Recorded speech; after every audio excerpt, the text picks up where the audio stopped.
warahmatullahi wabarakatuh.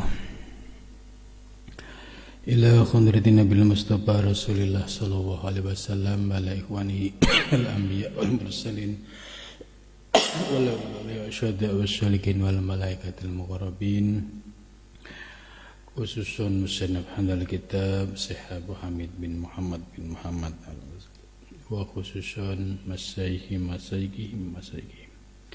wa khususun asyadidi wa asyadidi wa khususun laumul fatihah. A'udzu billahi minasy syaithanir rajim. Bismillahirrahmanirrahim. Alhamdulillahi rabbil alamin arrahmanir rahim maliki yaumiddin. Iyyaka na'budu wa iyyaka nasta'in ihdinas siratal mustaqim. Siratal ladzina an'amta 'alaihim ghairil maghdubi 'alaihim waladdallin. Amin. Bismillahirrahmanirrahim. Alhamdulillahilladzi 'allamani bi ulumil ulama'il muwahhidin wal muhaqqiqin. Wassalatu wassalamu ala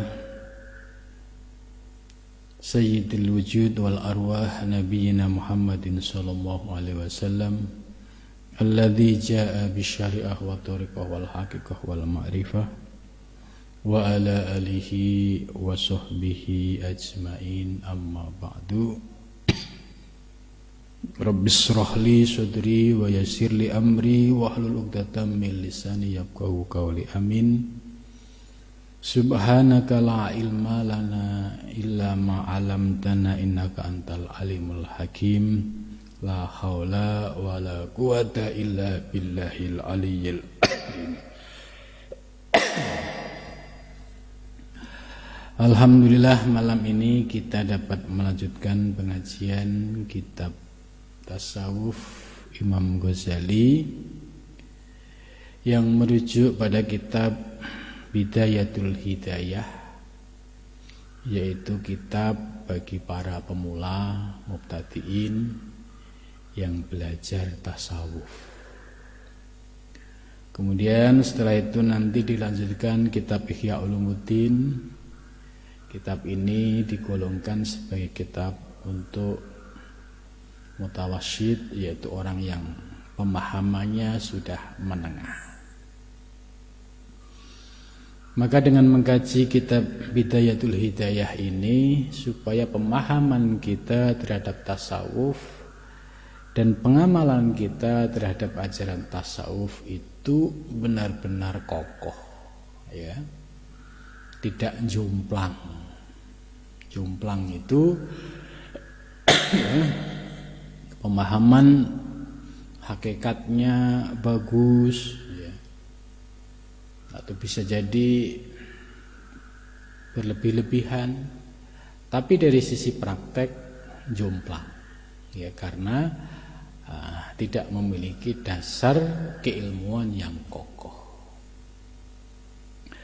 Pembahasan kitab Bidayatul Hidayah malam ini akan melanjutkan dari kajian sebelumnya yang membahas tentang 4 hal yang harus dilakukan oleh seorang salik.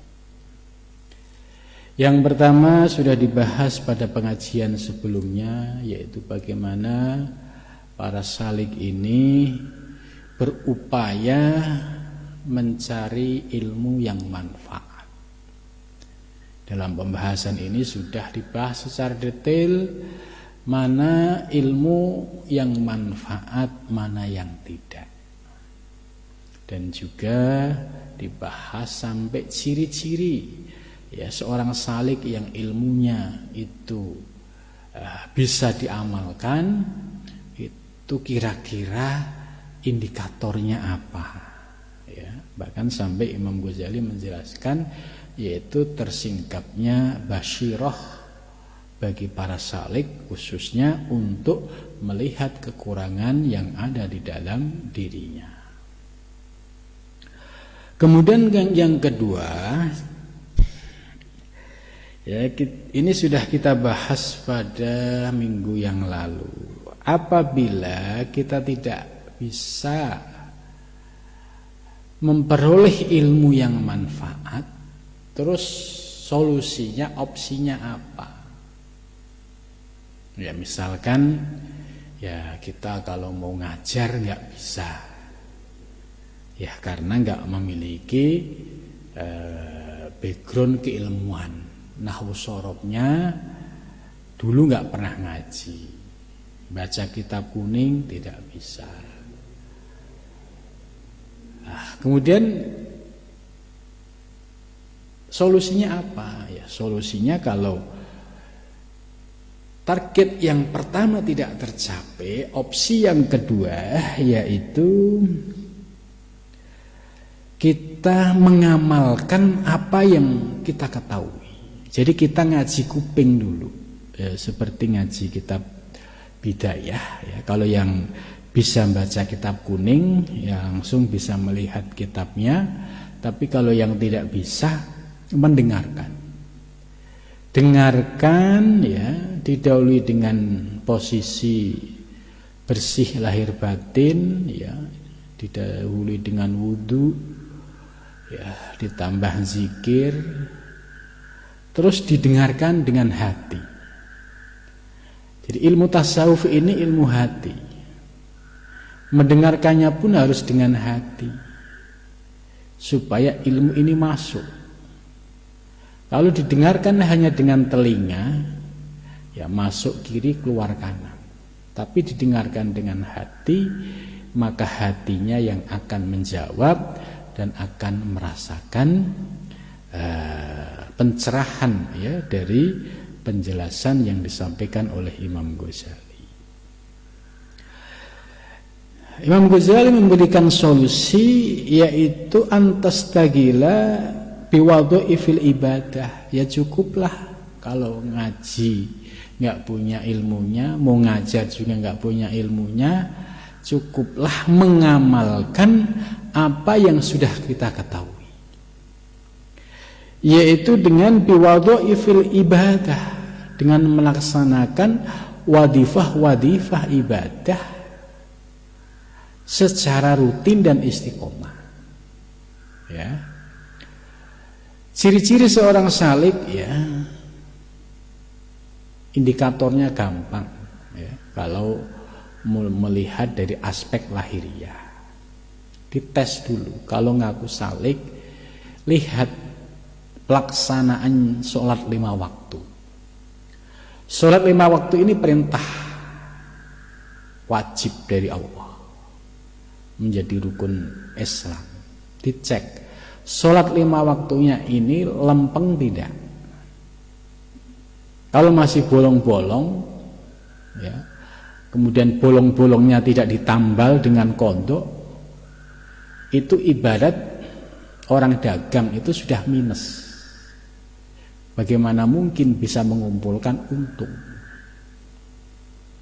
Gitu. Nah, kalau salik yang sudah sungguh-sungguh menuju Allah, ya sholat 5 waktunya terjaga. Ditambah sholat nawafil, ba'diyah maupun qobliyah. Ditambah sholat sunnah muakkad lainnya, seperti sholat isyraq, sholat duha, sholat qiyamul lail, tasbih. Nah, itu semua sebagai pelengkap. Dari penjelasan Imam Ghazali bahwa seorang salik yang benar-benar menuju Allah, itu yang wajib, ya sudah dilakukan dengan istiqomah, ditambah yang sunnah, sunnahnya baik rawatib, ya, qobliyah, ba'diyah, maupun ditambah sunnah-sunnah muakkad yang lainnya. Nah, itu dijadikan istiqomah, dijadikan kegiatan yang rutin, ya. Ya, tidak turun naik. Ya, mungkin awal-awal bisa jadi turun naik. Sekarang duha, seminggu lagi lupa, nanti duha lagi, ya. Begitu juga sholat malam. Ya, tidak bisa secara kontinu istiqomah, masih turun naik. Nah, sekalipun turun naik, tetap harus muncul semangat untuk istiqomah. Ketika muncul kesadaran, ada waktu luang, hidupkan lagi. Terus, dan itu perlu waktu yang cukup panjang. Ya.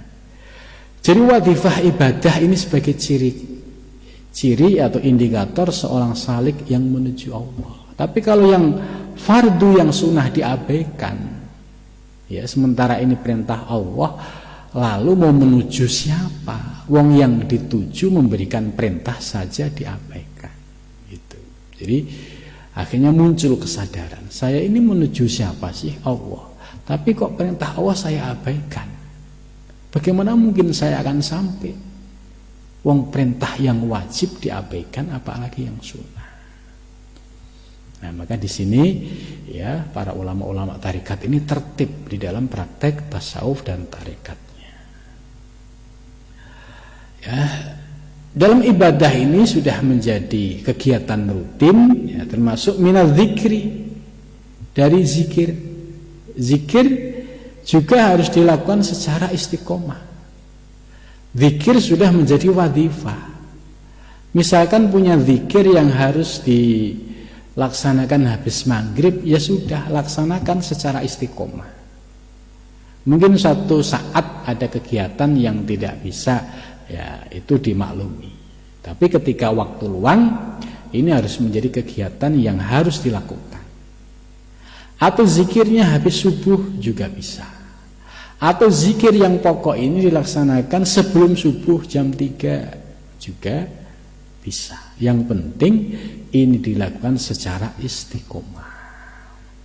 Nah, jadi sholate fardu tertib, sunai tertib, zikiri tertib. Nah, ini sudah memper disebut salikin. Ya. Ditambah wa tasbih dan tasbih, ya, ini sebagai tambahan. Tasbih bisa dilakukan di malam hari atau di siang hari.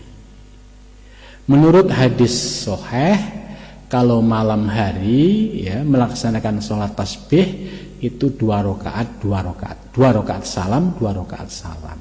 Tapi kalau di siang hari ini bisa 4 rakaat langsung. Ya, ini dasarnya di dalam kitab Bukhari atau Muslim, ya, itu menjelaskan tentang sholat tasbih yang dilakukan di malam hari dan siang hari.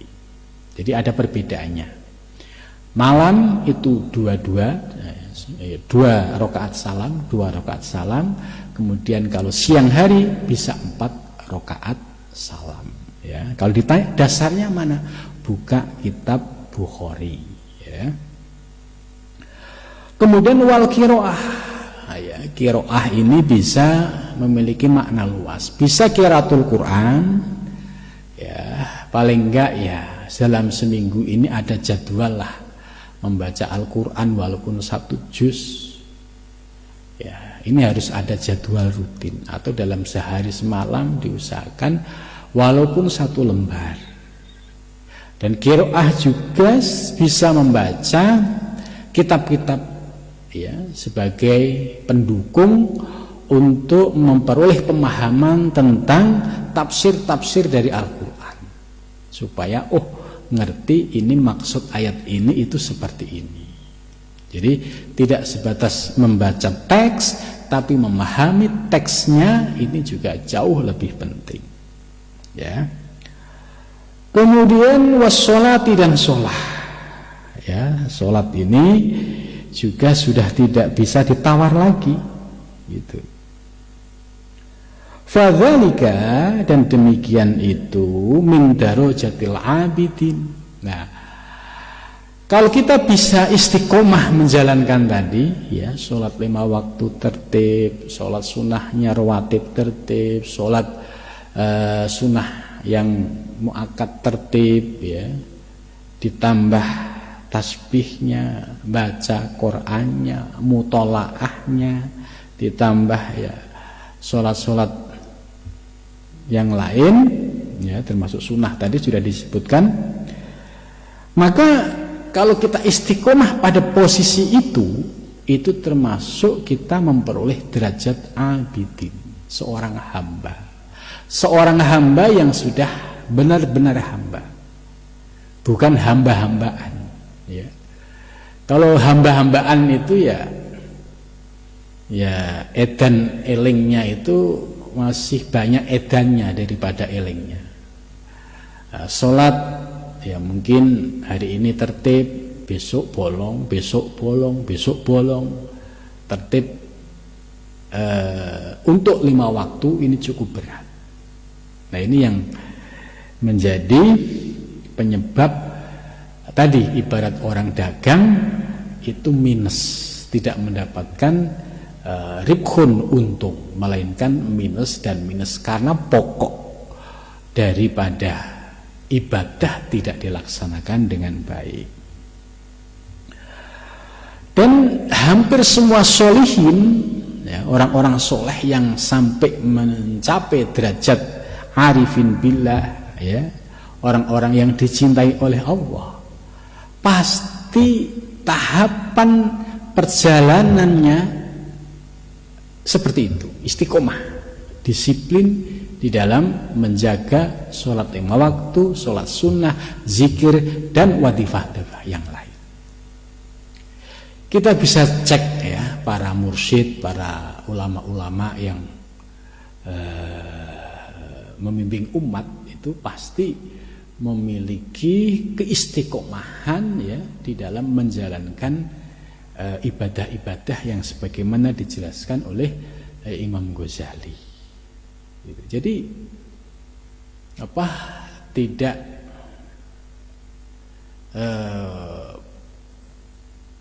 bolong-bolong ibadahnya. Ya, bagaimana mungkin dia akan diangkat sebagai kekasih Allah kalau sholatnya masih bolong-bolong? Gitu. Bagaimana dia akan mencapai derajat sebagai seorang salikin yang muntahi kalau syarat utamanya tidak dilaksanakan? Maka para sholihin ya semua perjalanannya seperti ini. Bagaimana kalau ada orang salikin tapi ibadahnya keteteran, ya, sholat 5 waktunya keteteran, dan terus menerus tidak ada perbaikan di dalam dirinya, bahkan menganggap enteng, gak sholat itu dianggap biasa. Nah ini tanda-tanda hatinya sudah mulai mengeras. Kalau hati sudah mengeras, kemudian ilmunya akhirnya dimainkan oleh hawa nafsu untuk dijadikan sebagai pembenaran. Nah ini bahayanya kalau punya ilmu tinggi tapi tidak didasari dengan pengamalan yang istiqomah, ya. Kemudian berikutnya, orang-orang yang proses perjalanannya itu tertib dari tahap demi tahap. Nah ini dijelaskan oleh Imam Ghazali, ya. Wa takunu aidun bidzalika minal faizin. Itulah ciri-ciri seorang salik yang sukses perjalanannya dalam menuju Allah Subhanahu wa taala. Ya. Ini kitab ini cukup bagus, ya. Kita punya panduan gitu. Kalau kita ingin menjadi orang soleh di hadapan Allah, ya laksanakan aturan-aturan yang sudah dijelaskan oleh Imam Ghazali. Gitu.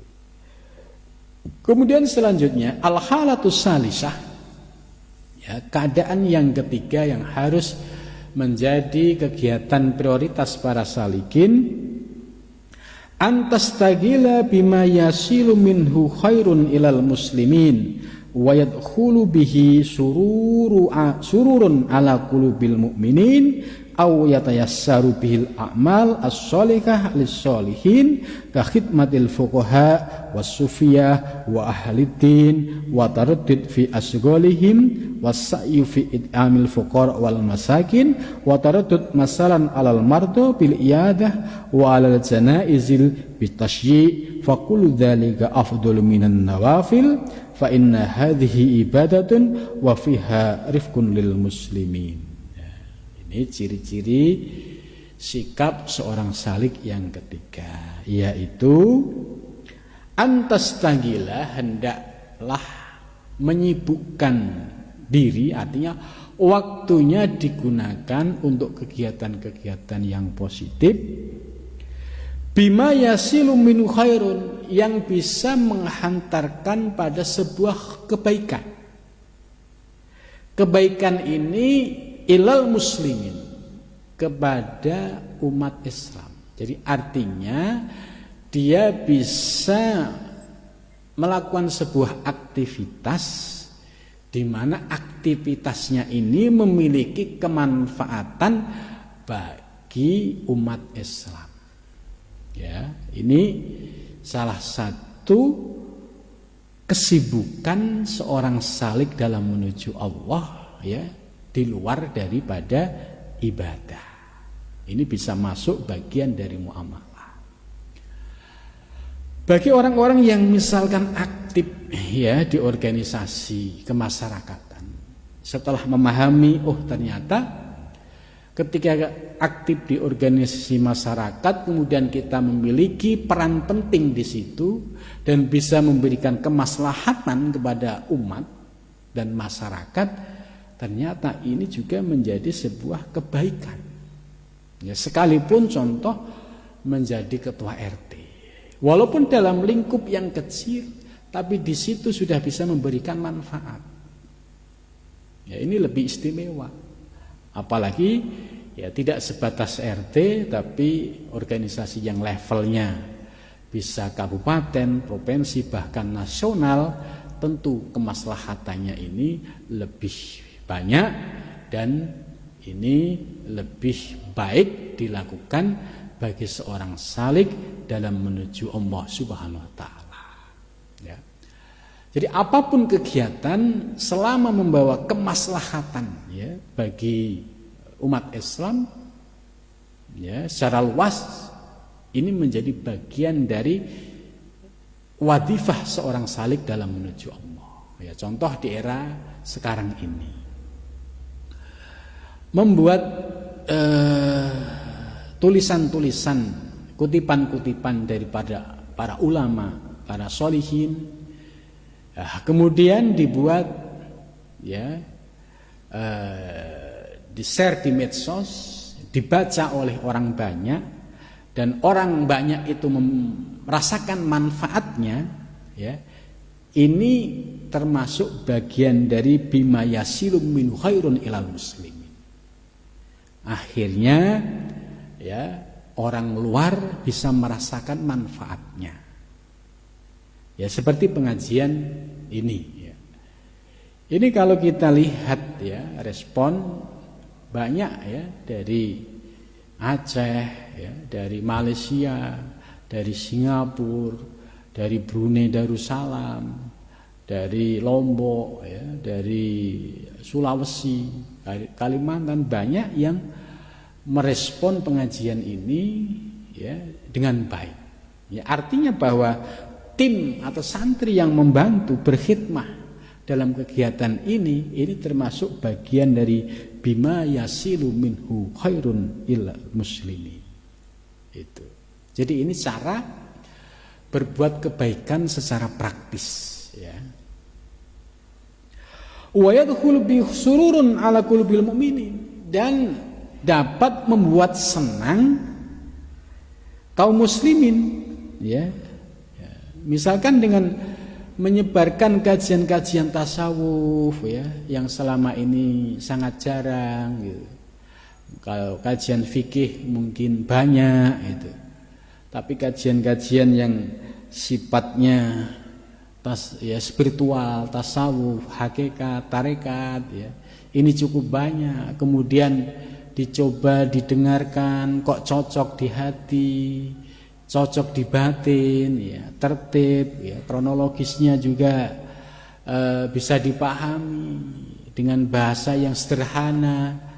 Ya, ini termasuk bagian dari wa yadkhulu bi sururun ala qulubil mu'minin, menyenangkan hatinya kaum muslimin, itu juga bisa menjadi bagian dari wadifah atau kegiatan aktivitas seorang salik dalam menuju Allah Subhanahu wa taala. Au yatasyasaru bihil a'mal as-shalihah lis-sholihin, atau dia memiliki kemudahan melakukan amal, aktivitas yang baik yang dikhususkan bagi orang-orang soleh. Ya contoh misalkan kalau di pesantren-pesantren ya, itu pasti ada simbol kiainya. Kemudian kiai ini ada yang khidmah, ada yang membantu ya. Kalau kiai modern ini ya biasanya ada santri-santri yang khidmah menjadi tim IT-nya, menjadi tim adminnya. Mereka membantu dalam hal dakwah ya, kajian-kajian ilmu tasawuf ini. Lah, khidmah mereka ini juga memiliki nilai ibadah, nilai investasi.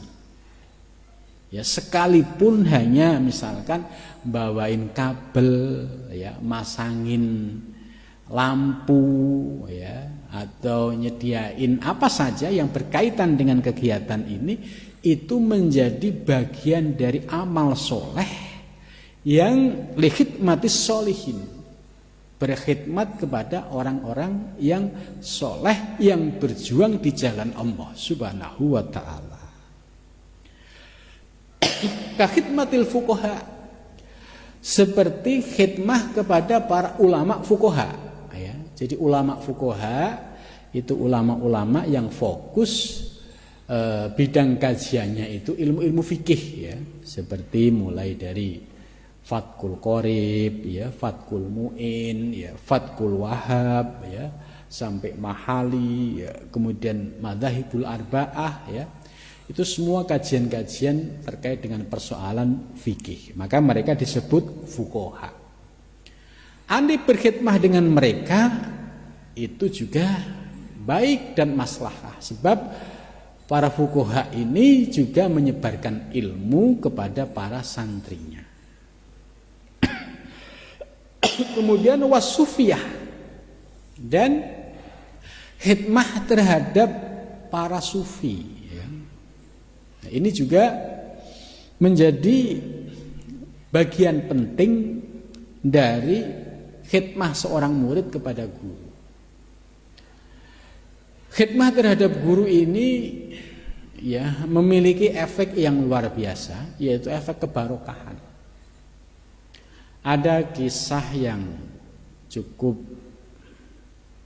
ya populer ya di Jawa, yaitu Mbah Hasyim Asy'ari ya. Dulu waktu mondok di Mbah Khalil Bangkalan, itu beliau ya hanya khidmah. Itu menurut cerita ya beliau hanya khidmah. Beberapa kali mau ngaji itu gagal, nggak jadi. Tapi sebab khidmahnya Mbah Hasyim Asy'ari akhirnya mendapatkan ridho dari gurunya Mbah Khalil ya, sampai akhirnya menjadi ulama besar yang memiliki kemaslahatan ya untuk bangsa dan negara. Contoh lagi ya, Syekh Burhanuddin Ulakan di Padang. Itu dulu waktu mondok di Aceh di Syekh Abdurrauf As-Singkili juga sama. Beliau khidmah. Nah, setelah khidmahnya itu dianggap paripurna, selesai, kemudian diridhoi pulang, ya pulang jadi kiai. Gitu. Jadi penting sekali bagi seorang salik, seorang murid, itu khidmah itu menjadi sangat penting. Karena ada efek barokah ya pasca khidmah ini. Maka Imam Ghazali menjelaskan kakhidmatil fuqaha was-sufiyah, seperti khidmah dengan ulama fuqaha ini pun juga baik, khidmah dengan sufiyah yaitu para mursyid ya, para guru, para ustadz yang menyebarkan ajaran tasawuf, tarekat ya, seandainya berkhidmah dengan mereka itu juga sebuah kebaikan. Wa ahli din, dan ahli agama. Ahli agama itu ya masuk intelektual ya, atau para cendekiawan ya, pokoknya orang-orang yang memiliki kepakaran dalam bidangnya. itu ahli din. Wa taradud fi asghulihim, dan mereka ya secara kontinu terus-menerus ya dengan aktivitas khidmahnya itu. Dan juga selain itu wasa'yu fi it'amil fuqara wal masakin. Ya, kalau tidak khidmah itu juga ada aktivitas lain, misalkan dia orang kaya, memiliki rezeki yang melimpah, kemudian digunakan untuk it'amil fuqara, ya, memberikan makanan kepada orang-orang fakir, wal masakin, dan orang-orang miskin. Ya, ini juga bagian dari amal soleh bagi para soleh. Wa taradud masalan alal marduh bil iyadah, dan juga termasuk yaitu menengok orang yang sedang sakit, ya, baik sakit di rumah maupun di rumah sakit. Ini juga bagian dari amal soleh, ya, yang bisa menambah kebaikan buat diri seorang salik. Wa alal janaizi bitasyi, dan juga memiliki kemauan untuk mengurus jenazah.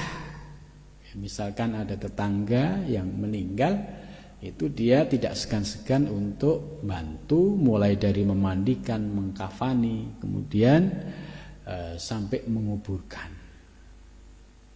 Faqulu dzalika afdhalu minan nawafil. Jadi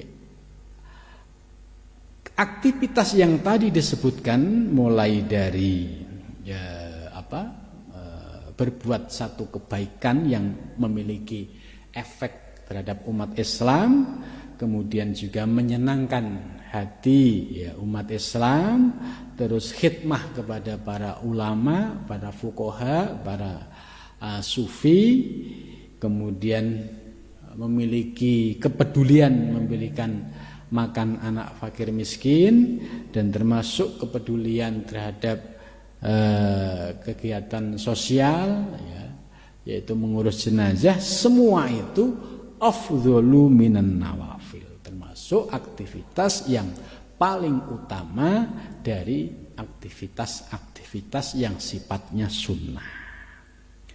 Fa inna hadhi ibadatun, dan ini semua bisa menjadi ibadah. Wa fiha rifqun lil muslimin, dan ini pula ya sangat bermanfaat bagi umat Islam. Jadi artinya kalau melihat bagian yang ketiga ini, bahwa menurut Imam Ghazali kalau kita menjadi salik, itu salik yang memiliki efek positif di tengah masyarakat.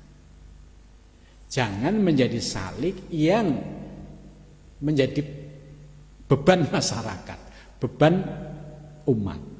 Ya, ini yang tidak diperbolehkan. Jadilah salik yang memiliki manfaat walaupun sekecil apapun di tengah masyarakat, di tengah komunitasnya, dengan cara-cara yang telah disebutkan tadi.